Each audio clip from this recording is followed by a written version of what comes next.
Should I give you 1 cup or should I give you 2 cups? 1 cup or 2 cups?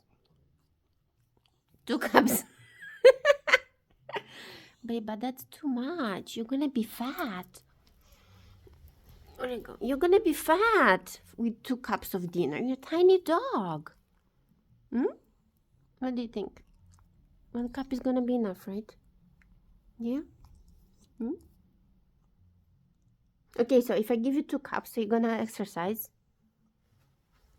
No, you don't want to engage in that conversation? You don't want to exercise, but you want more dinner?